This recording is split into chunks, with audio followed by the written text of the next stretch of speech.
চুলাতে বানানো কেক এটা আমার সেকেন্ড টাইম। ফার্স্ট টাইম যেই এক্সপেরিয়েন্সটা ছিল আমার অতটা ভালো ছিল না, বাট সেকেন্ড টাইম আজকের যেই কেকটা আমি বানিয়েছি আলহামদুলিল্লাহ এটাতে খুব ভালো রেজাল্ট পেয়েছি। তো সেই রেসিপিটাই আপনাদের সঙ্গে শেয়ার করব। আর এটা আমি বানিয়েছি তালের রস দিয়ে। আর আপনারা বুঝতেই পারছেন এটা কতটা স্পঞ্জি হয়েছে আর কতটা সফট। আর এই কেকটা বানিয়ে বাসার সবার কাছ থেকে, স্পেশালি আপনার ভাইয়ার কাছ থেকে অনেক প্রশংসা পেয়েছি। সে বলছিল যে এতটাই মজা হয়েছে কেকটা, মুখে দিলেই মিলিয়ে যাচ্ছে এরকম অবস্থা। আর আজকের রেসিপিটাও কিন্তু একদম সহজভাবে শেয়ার করব, কারণ আপনারা সবাই জানেন হৃদয় ফেরদৌস খান চ্যানেল মানেই সহজ recipe. So without any further delay let's start our cooking. আচ্ছা, কয়েকদিন আগে কিন্তু আপনাদের সঙ্গে একটা ভিডিও শেয়ার করেছিলাম, সেটা হচ্ছে তাল থেকে তালের রস বের করার সবচেয়ে সহজ দুটি উপায়। যাই হোক, প্রথম উপায়টা তো এইটা দেখতেই পাচ্ছেন, আমি একটা গ্রেটারের সাহায্যে এই তালের পাল্পটা বের করে নিয়েছি। তো আপনারা যারা আমার ভিডিওটি দেখেননি তারা অবশ্যই দেখে নেবেন আশা করি। তো এই পাল্পটা বের করে এই যে দেখেন আমি ছাঁকনিতে ছেঁকে আলাদা করে রাখছি। তো এই পাল্পটা দিয়েই কিন্তু আজকে আমি কেক বানিয়ে নিব। মাই নেক্সট স্টেপ ইজ, এই যে একটা বোলে আমি স্টেনার নিয়েছি, তাতে দিয়ে দিলাম 1 কাপ পরিমাণ ময়দা, তাতে সামান্য পরিমাণ একটু 1 চিমটির মতো লবণ দিয়ে দিলাম। তারপরে অ্যাড করে দিচ্ছি বেকিং পাউডার 1 চা চামচ। তারপরে আরও দিয়ে দিলাম বেকিং সোডা, এখানে আছে 1/4 টিস্পুন।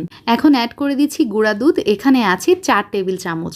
সবগুলো উপকরণ একসাথে খুব ভালোভাবে চেলে নিব। আর যেই লাম্পসগুলো থাকবে বা গুটলির মতো থাকবে সেগুলোও খুব ভালোভাবে চেলে নিয়েছি। আর এই শুকনো মিশ্রণটা একটা সাইডে রেখে দিচ্ছি। এখন একটা বলে আমি নিয়ে নিব রুম টেম্পারেচারে থাকা 2টা ডিম। তার পরপর আমি অ্যাড করে দিচ্ছি, এখানে আছে তেল অর্থাৎ কুকিং অয়েল অথবা সয়াবিন তেল, এখানে আমি দিয়ে দিলাম 1/4 কাপ। তার সাথে দিয়ে দিলাম এটা চিনি, আমি অ্যাড করেছি এখানে 1/2 কাপ পরিমাণ। একটু সময় নিয়ে ধৈর্য নিয়ে এই সমস্ত মিশ্রণটা একসাথে খুব ভালোভাবে বিট করতে হবে। আমি একটা হ্যান্ড উইক্সের সাহায্যে এই কাজটা করছি, একটু সময় সাপেক্ষ। তবে আপনারা চাইলে কিন্তু আপনারা যে ইলেকট্রিক হ্যান্ড বিটার আছে সেটা দিয়েও করে নিতে পারেন। তবে যেভাবেই করেন না কেন এই মিশ্রণটা একটু ফোমি হতে হবে, তাহলে কেকটা কিন্তু অনেক ফ্লাফি হবে, সফট হবে। এখন আমি অ্যাড করে দিচ্ছি 1/2 কাপ পরিমাণ তালের রস, যেটা আমি জাল করে ডিপ ফ্রিজে সংরক্ষণ করে রেখেছিলাম। তবে আপনারা চাইলে কিন্তু যেই তালের রসটা আছে সেটাও ব্যবহার করতে পারেন, অর্থাৎ জাল করা ছাড়া যেভাবে আমরা ডিপ ফ্রিজে সংরক্ষণ করি বা রেখে দিই সেটাও কিন্তু এখানে ব্যবহার করতে পারেন। ব্যাস, আমার মিশ্রণটা কিন্তু একদম রেডি। ওই যে আমার শুকনো উপকরণগুলো আমি চেলে রেখেছিলাম সেগুলো হাফ করে মিলাই দিব, অর্থাৎ 2 বারে আমি এই ব্যাটারের সাথে মিক্স করে নিব। এতে যেটা হবে, আমার এই ব্যাটারে লাম্পস ক্রিয়েট হবে না, খুব স্মুথ একটা ফিনিশিং আমি পাবো। খুব ভালোভাবে সব কিছু একসাথে মিলিয়ে নেওয়ার পর আমার এই ব্যাটারটার কনসিস্টেন্সি একটু থিক হয়েছে। এই জন্য আমি এখন অ্যাড করে দিচ্ছি এখানে বাটার মিল্ক। বাটার মিল্ক বানানো খুবই ইজি, আপনাদেরকে বলে দিই আমি কিভাবে বানিয়েছি। 1/4 কাপ কুসুম গরম দুধের মধ্যে 1 চামচ লেবুর রস মিলিয়ে দেখতে পাচ্ছেন কেমন হয়েছে, এটাই বাটার মিল্ক। তো আমি আরেকটা জিনিস খেয়াল করেছি কমেন্টে, সেটা হচ্ছে আপনারা অনেকেই আছেন যারা আমার ভিডিও পছন্দ করেন বাট সম্পূর্ণটা না দেখে কেটে কেটে দেখেন, আর ভিডিওতে আমি যেই অ্যান্সারগুলো দিই সেটা আপনারা মিস করে যান।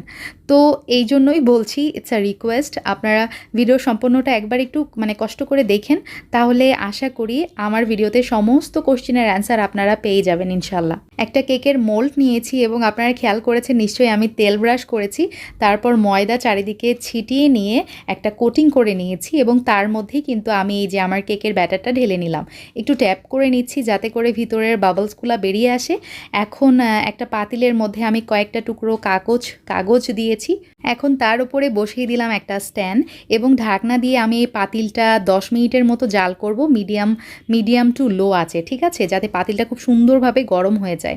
আর এই জালের ওপরেই কিন্তু আপনাদের কেকটা সুন্দরভাবে ফোলা এবং পারফেক্ট হওয়াটা ডিপেন্ড করবে। 10 মিনিট পরে আমি কেকের মোল্ড পাতিলের মধ্যে বসিয়ে দিলাম এবং ওয়েট করছি 40 থেকে 50 মিনিট। আপনারা কিন্তু কাগজের পরিবর্তে বালু অথবা লবণও ব্যবহার করতে পারেন। সেক্ষেত্রে লবণ এবং বালুটা প্রথমে খুব ভালোভাবে আগে গরম করে নিতে হবে, তারপরে কেকের মোলটা বসিয়ে দিতে হবে। ফিরে আসছি 50 মিনিট পর। আমার কেকটা কিন্তু কাঠির টেস্টে একদম পাস করে গেছে। আমি না চুলার জালটা বন্ধ করে দিয়ে আমার কেকটা কিছুক্ষণ পাতিলের মধ্যেই রেখেছিলাম, এই জন্য চারিপাশ দিয়ে কেকটা খুলে গেছে। আর এইটা করলে কেক কিন্তু অনেক সফট হয়, আপনারা বাসায় করে দেখতে পারেন। আর এই যে ছুরি দিয়ে কাটছি, খেয়াল করেছেন নিশ্চয়ই কতটা সফট হয়েছে। এখন আপনাদেরকে আমি দেখিয়ে দিব যে আলহামদুলিল্লাহ আমার কেকটা কিন্তু একদম পারফেক্ট, এতটাই মজা হয়েছিল খেতে, আলহামদুলিল্লাহ। চুলাতে একটা পারফেক্ট কেক বানাইতে আমি যা যা দরকার সমস্ত টিপস অ্যান্ড ট্রিক্স আপনাদের সঙ্গে শেয়ার করেছি। আশা করি আপনাদের কাজে লাগবে। তারপরেও যদি আপনাদের কোনো কোয়েশ্চেন থেকে থাকে then you can comment me below. আর আপনাদের কমেন্ট পড়তে আমার অনেক ভালো লাগে। আর আজকের রেসিপি কেমন লেগেছে অবশ্যই জানাতে ভুলবেন না। ইনশাআল্লাহ আবার দেখা হবে। আল্লাহ হাফেজ, আসসালামু আলাইকুম।